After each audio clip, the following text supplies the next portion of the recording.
satisfy me, but why? Soon as I reached the age of 20, weary was I of a single line.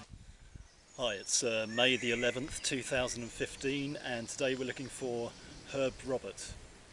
The very first year my wife I married, out of a company I could not stay. Her voice was soft as the lark or the linnet or the nightingale at the break of day. Well, first of all, I'd like to just apologise again to my subscribers for my absence.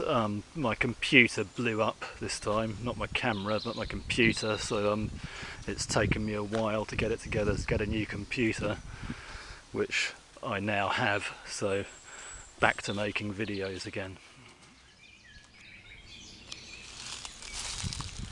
Okay, well, there's some Herb Robert down here. Hopefully you can see that okay. It's got these small pink flowers. She's fairly altered the meaning, now she's fairly changed her tune.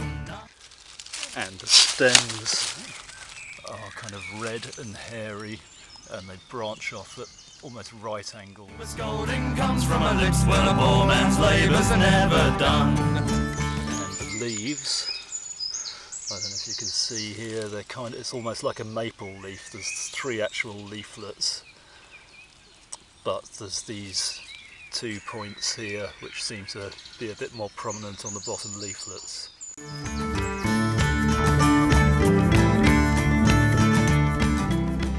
And if you're a gardener, you're no doubt quite familiar with Herb Robert.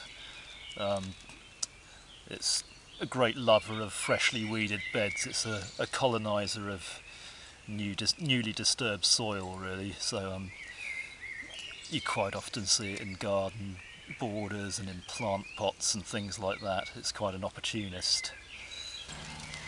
And if you're in the United States or Australia, you may be familiar with this plant as well. It's become an invasive in both those places because it contains allelochemicals which suppress the growth of other plants around it, which in the British environment the other plants have evolved alongside and they can cope with it, but unfortunately in Australia and America they can't. And one thing with Herb Roberts, if you're going to eat this plant, it's quite easy to confuse these leaves with a young umbellifer plant, and some umbellifers are deadly poisonous, so always check all the features, check for the red hairy stem, and preferably if it's got pink flowers then you know you're definitely not eating an umbellifer. And here's an umbellifer plant here. I'm sure you're familiar with umbellifers. Yeah, if you look at the leaves, you can imagine when that's young, it's quite easy to confuse that with a Herb Robert leaf, and I've nearly made that mistake loads of times, so yeah, it's good to take care. Now, Herb Robert contains quite a lot of tannin, so if you were to eat it in large quantities you might end up causing some kind of liver damage, and also it doesn't taste particularly great, which begs the question, why would you eat it? Well, the reason for eating it is there's some quite serious medicinal claims for this plant. First of all, it contains something called ellagic acid, which in some lab tests has been shown to inhibit cancer cells, and it's also been shown to detoxify the blood and the liver, as well as being believed to regulate blood sugar levels. And there's a lot of diabetics who take this plant, eat a leaf of this plant every day, and claim they control their diabetes with it.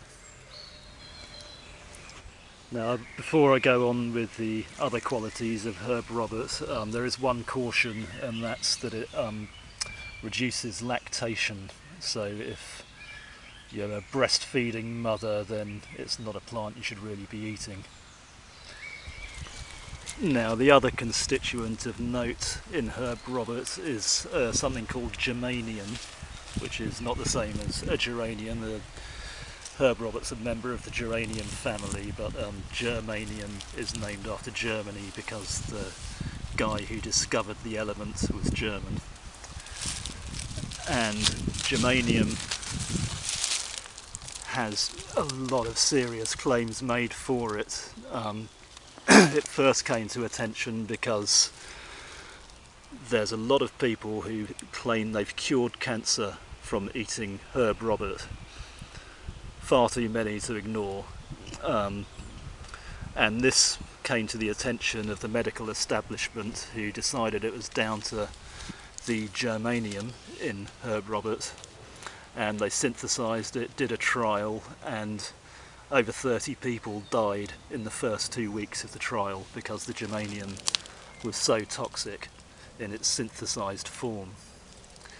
And then research kind of stopped, and so it's a bit hard to find information about what is the truth about this plant and its cancer healing claims, but I'll try and tell you what I know. So yeah, there's a fair amount of controversy surrounding herb robert. For instance, there's some studies that show that herb robert increases your body's production of its own interferon, and yeah, for some reason the American Cancer Society claim that isn't true, but there's definitely studies that say it is. I've seen them. Other claims for germanium in particular, that it's a vital trace element for keeping your cells oxygenated. There doesn't really seem to be any substantiation for that. There might be, but I haven't found it. And there's some studies which show that germanium does have an effect on reducing or killing cancer cells, and there's some which show it doesn't. But all of those studies, as far as I'm aware, involve synthesized germanium and not the organic plant, and germanium isolated on its own. And at least half of them involved injecting animals with synthesized germanium, so it's not the same as eating it and not the same as eating the organic plant. So yeah, as I said, little bit controversial, this plant, but as I said earlier, there's hundreds and hundreds of people who've claimed they've cured cancer from eating this plant. There's hundreds and hundreds of people who have definitely recovered from cancer, and they claim it's down to eating this plant. And as I said before as well, just too many to ignore. There's certainly something going on. And also germanium is claimed by several cancer research organisations to be a cumulative poison. I can tell you this certainly isn't true for the plant. I've eaten it many times for years and years and I'm fine, and there's diabetics who've eaten it every day for years and years and they're fine. And I'd just like to add that I'm not trying to diss cancer research societies or the pharmaceutical industries. I think that generally they're trying to do good, they're not trying to poison us or take away cures from us, but I think the problem that this plant illustrates is the profit motive. The bit that could be isolated and patented proved to be highly toxic and a waste of time, so there's no investment to discover what its true properties are, and you can't really patent a wild plant that grows so easily. You can't sell this easily to people, they'll just grow it themselves. Perhaps herb robert holds a lesson from nature. The toxic effects of germanium are felt in the liver and kidneys, but the presence of a largic acid with its blood cleansing qualities mean herb robert holds the antidote to its own poison. Sometimes it's better to look at the whole picture rather than just a part of it.